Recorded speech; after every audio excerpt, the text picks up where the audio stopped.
Hello, dear students. We will discuss about chapter matrix determinant. Determinant. In last, today we will discuss the properties of determinant. अभी पहले एक चीज़ ध्यान रखना, ये properties अब आपके सिलेबस में है नहीं, पर आपको फिर भी ध्यान रखनी है. There are 6 properties to solve the determinant. वो प्रॉपर्टीज क्या हैं, प्रॉपरली वन बाय वन समझ लें. ये कह रहे हैं the value of the determinant remains unchange if rows and columns are interchange. पहली प्रॉपर्टी है कि कोई भी डिटर्मिनेंट आपको दी जाती है, ए बी सी ए सी डी, ऐसे कोई भी डिटर्मिनेंट आपको गिवन है. अगर ये प्रॉपर्टी है कि value of the determinant be unchange if row be interchange into column, meaning अगर आप रो को कॉलम बना देते हैं, रो को कॉलम में इंटरचेंज कर देते हैं, तो डिटर्मिनेंट की वैल्यू में कोई चेंज नहीं आएगा. ठीक है. Property number 1, if all the row be change interchange into column, or we can say all the column be interchanged into row, then the value of the determinant be not changed. right. Determinant की value change नहीं होगी. पहली property होगी complete. Number 2, property number 2, next property number 2, if two row or column of a determinant be changed, then the sign of determinant change. ठीक है, यही determinant हम ले लेते हैं. सेकेंड प्रॉपर्टी हमने कहा एनी टू रो और any two column. Property number second हम पढ़ रहे हैं. एनी टू रो और any two column, there are R1, it is R2, R3, column 1, column 2, column 3. Any two row if R1 is interchanged by R2 or R2 is interchanged by R1, in case minus sign of the determinant be change, meaning R2 R1 की जगह चली जाए और R1 R2 की जगह आ जाए, तो determinant का साइन क्या हो जाएगा, चेंज हो जाएगा. प्लस में है then it will be minus, minus में है then it will be plus. Any two row और any two column if you interchange, suppose ये इंटरचेंज कर दिया, अब आप डिटर्मिनेंट में रो और कॉलम दोनों मिक्स ऑपरेशन भी लगा सकते हो. ध्यान रखना, जबकि मैट्रिक्स में था अगर रो ऑपरेशन आपने स्टार्ट कर लिया then you will ended with the row operation, but in determinant if you can start with the row operation then you can conclude with column operation also. So now अभी कोई student कहता है कि sir मैं अब C1 को interchange करना चाह रहा हूँ C2 से. ठीक है, तो C1 को C2 से इंटरचेंज करेगा तो फिर एक माइनस और आ जाएगा. एक माइनस ऑलरेडी था और एक माइनस और आ गया प्रोडक्ट में. डिटरमिनेंट का साइन चेंज हो जाएगा. C1 C2 कौन है, C1 ये है, C2 ये है, यानी इसको यहाँ लाना चाह रहा है, इसको यहाँ लाना चाह रहा है. तो कैसे लिखेगा, CBC BAA इसमें कोई चेंज नहीं है. There are two minus then it will convert into plus. ठीक है, तो sign will be change whenever two row two column be interchange. If three row three column be interchange then no sign be changed, or we can say the value of determinant be unchanged. But in case of two, sign of determinant be changed. Now we shall come on property number 3. third property क्या है, any two row or column of a determinant are identical.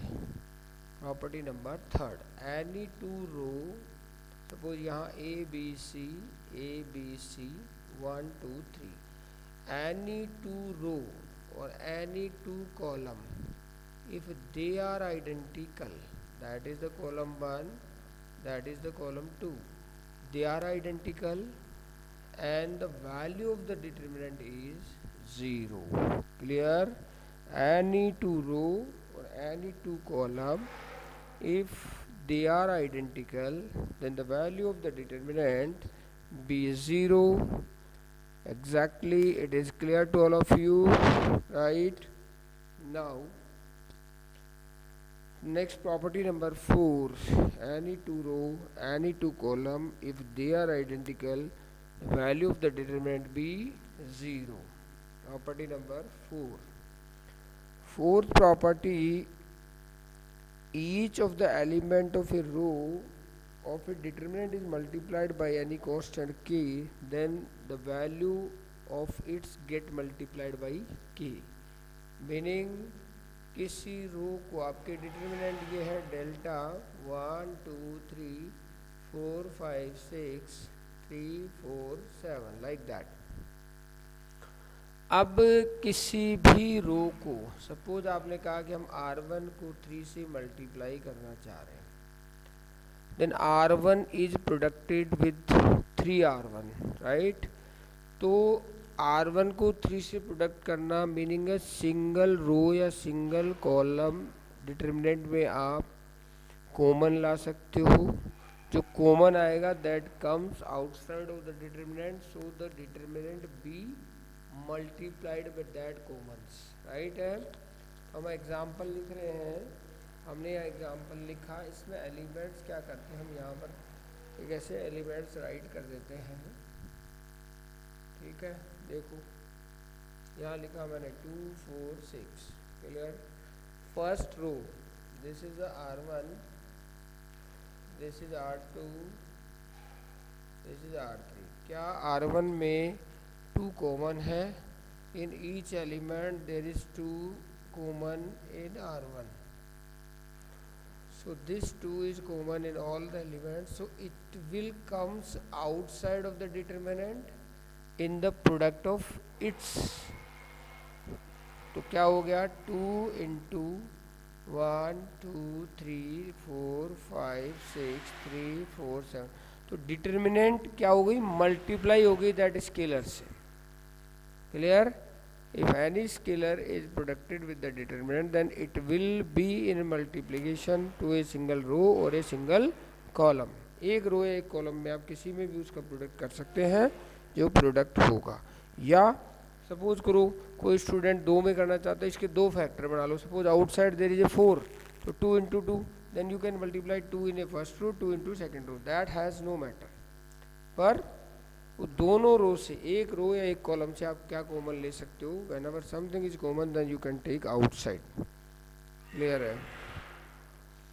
Next property is that whenever, property number 5, if sum or all element of a row or column of a determinant are expressed as a sum of two terms, कोई भी रो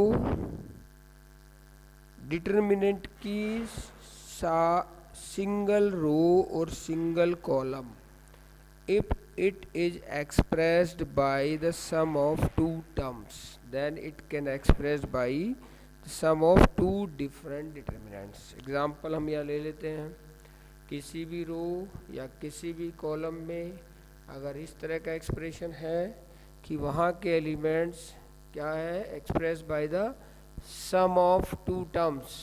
तो जैसे A B plus C D, C D plus E F, F G plus H I. तो यहाँ पर आप कह रहे हो C2 every element of C2 be express as a sum of two terms, then this determinant be expand into two determinant by sum. ठीक है. अब 2 कैसे होगी, फर्स्ट और थर्ड सेम रख दें, और सेकंड में फर्स्ट एलिमेंट यहाँ लिखा जाएगा बी डी जी, और यहाँ लिखा जाएगा आपका A D C F F G. Second element that is C E H. So it express like that. ठीक है. Any row, any column, if it will be expressed as a sum of two terms, then the determinant be expressed as a sum of two determinant के sum में express करेंगे। Suppose करो किसी student के यहाँ column में आ जाता a plus lambda, b plus 2 lambda, c plus 3 lambda, यहाँ पर लिख दिया 1 2 3, यहाँ लिखा 0 1 2, इसको भी आप 2 में एक्सप्रेस कर सकते हो। यहाँ पूरी रो में एलिमेंट्स क्या हो गया, elements are as a sum of two terms, तो इट विल बी एक्सप्रेस, क्या लिख दोगे a1 0, b2 1, c3 2 प्लस ए, क्या लिखोगे, ए लिखोगे क्या, नहीं, lambda 1 0, 2 lambda 2 1, 3 lambda 3 2, it will express like that. Clear सबको, ठीक है। Next last property, that is we would like to make the elementary transformation property is that हमें क्या करना है, जब डिटर्मिनेंट को हम सिंप्लीफाइड करेंगे तो किसी भी रो या किसी भी कॉलम के मैक्सिमम एलिमेंट क्या करेंगे, ज़ीरो करेंगे बाय एलिमेंट्री ऑपरेशन। तो रो और कॉलम के एलिमेंट ज़ीरो करोगे, उसके लिए ऑपरेशन क्या लगा सकते हो, सपोज आपको ऑपरेशन लगा सकते हैं, किसी भी रो में लगाएंगे, R1 में लगा रहे हो तो R1 को सेम रखोगे, प्लस माइनस किसी भी रो के साथ में कोई स्केलर प्रोडक्ट या करके ऐड या सब्ट्रैक्ट कर सकते हो। सेम है अगर आप कॉलम में लगा रहे हो तो कॉलम में भी लगा सकते हो, प्लस माइनस के सी जे, ठीक है, RI RG। तो मीनिंग हो गया कि आप जिस एलिमेंट को 1 बनाना चाह रहे हैं, क्योंकि हमें क्या करना है, maximum zero, meaning single row single column में हमें 2 एलिमेंट ज़ीरो बनाने होते हैं, उसके लिए एलिमेंट्री ट्रांसफॉर्मेशन या एलिमेंट्री ऑपरेशंस लगाने होते हैं। तो हम जिस रो जिस कॉलम पे ऑपरेशन लगा रहे हैं उसमें कुछ भी चेंज नहीं करेंगे, R1, फिर आप लगाएंगे एक एरो, क्या लगाएंगे, एरो, तो R1 टेंस टू, यहाँ इक्वल नहीं लिखोगे, R1 टेंस टू, R1 को कैसा कंडीशन करनी है, R1 tense to R1 plus minus, अब आप किसी दूसरे में कुछ मल्टीप्लाई कर लें और वहाँ ऐड कर दें या सब्ट्रैक्ट कर दें, हर एलिमेंट R1 का इसी तरीके से करस्पॉन्डिंग R2 के एलिमेंट से ऐड या सब्ट्रैक्ट होगा with multiplication of that particular scalar के। समझ गए ये चीज़। अब एक एग्जांपल पे हम इसको अप्लाई करके बता देते हैं। एक एग्जांपल हम लेते हैं, यहाँ पे ए, फिर लिखा हुआ है A plus B plus C.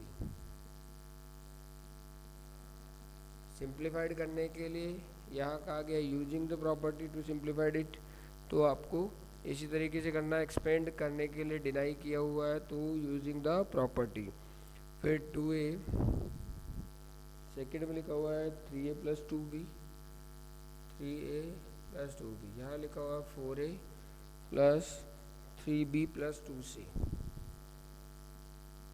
Next में यहाँ पे लिखा हुआ है 3a, 6a प्लस 3b, और लास्ट में लिखा हुआ 10a plus 6b, 10a 6b plus 3c, और रिजल्ट लिखा हुआ है राइट साइड में AQ, ये रिजल्ट लिखा हुआ है, ठीक है।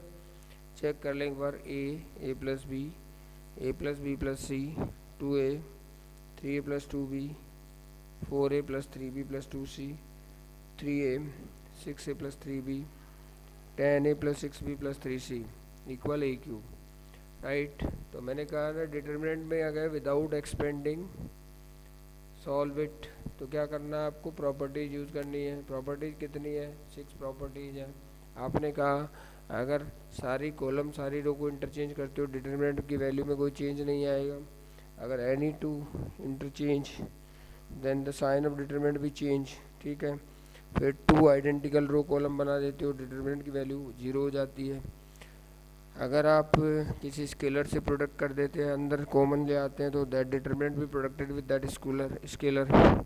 नेक्स्ट में हमें क्या करना है, अगर हम किसी रो कॉलम में अगर कोई भी रो या column totally express by the sum of 2 terms, then it will be express by the sum of 2 determinant, और लास्ट प्रॉपर्टी होती है किसी रो कॉलम पे ऑपरेशन अप्लाई करेंगे then that will be similar to the like that R I plus minus K R J. It means जिस column row पे आप operation लगाएंगे उसमें कोई डिस्टर्बेंस नहीं करेंगे, रेस्ट में किसी भी स्केलर से मल्टीप्लाई करके प्लस या माइनस कर सकते हैं, जो हम इस एग्जाम्पल में कर रहे हैं। ठीक है, अब हम क्या ऑपरेशन लगाएं कि हमें क्या करना है, ऑपरेशन लगाने क्यों है, क्योंकि हम any two element of the given column और मे बी रो, किसी एक के दो एलिमेंट हमें क्या करने हैं, जीरो बनाने हैं। तो हम ऑपरेशन लगा रहे हैं R2 tense to R2 minus 2R1। देखो मैंने ये ऑपरेशन लगाया, ऐसा ऑपरेशन लगाने से क्या हो गया, मेरा जो R2 का एलिमेंट है, first element of R2 that becomes 0, और सेकंड और भी लगा देता हूँ साथ के साथ कि R3 tense to R3 minus of 3R1। ये दोनों ऑपरेशन मैंने एट द मोमेंट एक साथ लगा दिए। चलो अप्लाई कर दूँ, तो फिर R1 में कोई चेंज नहीं किया, then that will be right same A plus B plus C। अब R2 माइनस, ये R2 का एलिमेंट है, माइनस करोगे इसको 2 से मल्टीप्लाई करके यहाँ माइनस करना है, ये R2 का एलिमेंट है, इसको 2 से मल्टीप्लाई करोगे यहाँ माइनस करोगे, same like that you will be at right here. तो 2A माइनस 2A 0, फिर 3A plus 2B minus 2A minus 2B, तो कितना आ गया, A आ गया क्या, 3A प्लस 2B। इससे आपको इसका ट्वाइस करके यहाँ सब्ट्रैक्ट करना है, तो 2A प्लस 2B, यहाँ सब्ट्रैक्ट करेंगे तो 2B cancel, 3A minus 2A that is A। Here is 4A plus 3B plus 2C, इसको 2 से मल्टीप्लाई करेंगे, यहाँ सब्ट्रैक्ट करेंगे तो 4A minus 2A that is 2A, 3B minus 2B that is B, 2C minus 2C that is 0।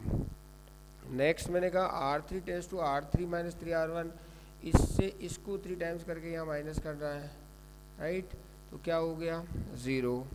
Again 6A plus 3B, तो 3A plus 3B minus करेंगे तो कितना आ गया 3A, यहाँ पर इसको 3 से मल्टीप्लाई करें तो 3A plus 3B plus 3C, यहाँ माइनस करेंगे तो 7A प्लस 3B और 3C 0 हो गया। ये अपना वर्क कंप्लीट हो गया। अब हम क्या करते हैं, इसको थ्रू C1 एक्सपेंड कर देते हैं, क्या कर देते हैं, एक्सपेंड थ्रू C1। हमने क्या कर लिया, किसी एक रो या कॉलम पर अगर 3 ऑर्डर का स्क्वायर डिटर्मिनेंट है तो किसी एक रो या एक कॉलम के 2 एलिमेंट 0 बनाओ, और मोर ऑर्डर का है in case you will make to the more 0 3 0, 4 का है तो 3 0 बनाओ, 1 पे एक्सपेंड करो। अब 1 पे एक्सपेंड करोगे तो एक्सपेंशन का भी तो वही रखना है, ए एलिमेंट लिखो और बचे हुए एलिमेंट की डिटर्मिनेंट लिख दो, राइट, उसकी रो उसकी कॉलम आपने छोड़ दी है। रेस्ट में सेकंड एलिमेंट में इन एलिमेंट्स में हमेशा माइनस लेना है, ऑपरेट करोगे जब 0 आउटसाइड आ गया तो प्रोडक्ट 0 हो गया, थर्ड एलिमेंट में 0 आउटसाइड आ गया तो प्रोडक्ट 0 हो गया। ठीक है, इसको सिंप्लीफाइड करोगे क्रॉस दे करके, ए आउटसाइड है, ब्रैकेट स्मॉल में कन्वर्ट हो जाओगे, 7A square plus 3AB minus 6A square minus of 3AB, right, this is cancel, subtract the like terms, that is A square, the result is A power 3, that is the answer of the given question। properties कहाँ लगानी है, कैसे लगानी है, we have done the question, so similarly these properties is followed by you to learn them and then apply on the question। before this I will again say these properties behalf work is eliminated for this year, so now you just understood the concept and don't be applied on any exam point of examination, this content will be not in your examination part। now अब हम discuss करते हैं कि एक general question is there, capital A is square matrix, right, capital A एक MCQ है जो एक मैट्रिक्स बेसिस है। यहाँ पर हमें एक क्वेश्चन दिया गया है, हम उसको डिस्कस कर लेते हैं। प्रॉपर्टीज क्लियर हो गई, प्रॉपर्टीज के बिहाफ पर क्वेश्चन आपने क्लियर कर लिया, ठीक है। यहाँ का A B square matrix of order, A क्या है, एक स्क्वायर मैट्रिक्स है जिसका ऑर्डर है 3×3। तो बोल रहा है डिटर्मिनेंट ऑफ के multiplied of matrix A, right. तो मैट्रिक्स ए स्क्वायर मैट्रिक्स है, इट मीन्स कोई भी मैट्रिक्स ए है जो 3×3 की है, इसका ईच एलिमेंट मल्टीप्लाइड बाई के, राइट है। ये हमें करना है, ए हमने लेट कर ली कि ए क्या है, वो है A11 लाइक दैट, राइट। ऐसे ही A21 लाइक दैट और A31 लाइक दैट 3×3। तो उसका एवरी एलिमेंट ऑफ दिस के ए इक्वलेंट टू द के A21, के A22, के A23, फिर के A31, के A32 और के A33, ये हो गया। अब मैट्रिक्स से हमने कहा था द मैट्रिक्स का डिटर्मिनेंट, मीनिंग इसी के ए का आपको क्या ले लेना है, डिटर्मिनेंट। डिटर्मिनेंट लेते ही it will return like that, के A1, के A12, के A13, ऐसे के A21, के A22, के A23, के A31, के A32, के 33, राइट है। अब डिटर्मिनेंट की प्रॉपर्टी क्या कहती है, whenever a single row single column if it is having something common then the determinant be multiplied by it. तो पहली रो से के आउटसाइड, दूसरी रो से के आउटसाइड, थर्ड रो से के outside, then it will return like that A11, A12, A13, A21, A22, A23, A31, A32, A33, right. तो ये क्या हो गया, के क्यूब, और ये क्या हो गया, determinant of A, right. This is the question of the given this. अब डिटर्मिनेंट क्या होती है, is a number associate to a square matrix. Determinant होती क्या, नंबर ही होती है, सोल्व कर लेते तो नंबर आ जाता है। और एसोसिएटेड किससे, स्क्वायर मैट्रिक्स से associated. Determinant is a number which is associated to a square matrix, ठीक है। Now we shall discuss the area of triangle by property by the work of determinant. Area of triangle, ठीक है। Area of triangle. The triangle is given like that and its vertex are given x1, y1, x2, y2, x3, y3। तो area of triangle जो हमने 10th class में पढ़ा था, whenever 3 vertexes are given plus x2 plus x3 like that. यहाँ लिखा था y1 2 3, या 2 आ गया तो 3 1, या 3 आ गया था तो 1 2। This is the formula to calculating the area of a triangle if the vertex of the triangle x1 y1 x2 y2 x3 y3 is given, right. और कहा था कि अगर ये पॉइंट जो है ना कोलिनियर हो, points are, if the points are collinear, तो फिर एरिया ऑफ ट्राइंगल क्या करना था, area of triangle that is equivalent to the 0 place करना है इसको, राइट। तो यही कंसेप्ट डिटर्मिनेंट में कैसे अप्लाई करेंगे कि अब तीनों वर्टेक्स दिया गया है तो एरिया ऑफ ट्राइंगल लिखेंगे, डिटर्मिनेंट अप्लाई करेंगे, हाफ आउटसाइड लिखेंगे, यहाँ पहला वर्टेक्स लिखना है, यहाँ दूसरा वर्टेक्स लिखना है, थर्ड वाला वर्टेक्स राइट करना है, और 1 1 1। This is the area of triangle, calculate it by the method of determinant. Clear. किसी भी रो कॉलम पे एक्सपेंड कर देंगे तो यहाँ माइनस आएगा, पर ये इंटरचेंज आएंगे, इनको इंटरचेंज कर देंगे तो minus be convert into the plus. So guys, determinant से एरिया ऑफ ट्राइंगल कैसे कैलकुलेट कर सकते हो, बाय दिस वे। क्लियर हो गया सबको। अब कहा जाता है कि ये कोई लाइन फॉर्म होती है, तो इक्वेशन ऑफ लाइन पूछी जाती है। There are 2 vertex are given, equation of line, और लाइन किन 2 पॉइंट से पास हो रही दैट इज गिवन। और तो लाइन की इक्वेशन पूछी गई, इट मीन्स ट्राइंगल नहीं बनेगा, ट्राइंगल नहीं बनेगा तो एरिया ऑफ ट्राइंगल क्या करेंगे हम, 0 मान लेंगे, और थर्ड वर्टेक्स खुद एज्यूम कर लेंगे, जो फर्स्ट 2 वर्टेक्स दिए गए हैं that you right like that, और थर्ड वर्टेक्स अब इटसेल्फ राइट कर लें, x1 y1 x2 y2 that is given from which the line is passes, and then another third vertex x and y which we will consider that will be on the line. So the area of triangle will be 0 because it forms in line. जब line ही बना रही तो area of triangle क्या होगा, 0 होगा. तो same concept में third vertex is not given, then we shall consider the third vertex that is x, y which will be on line.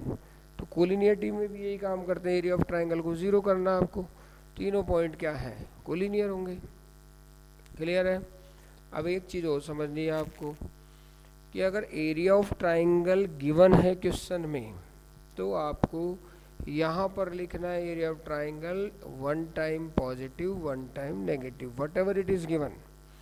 Given area will write positive and negative both the cases you will choose and give an answer. But whenever the question is that find out the area of this triangle, then the answer will only be positive. Understood things?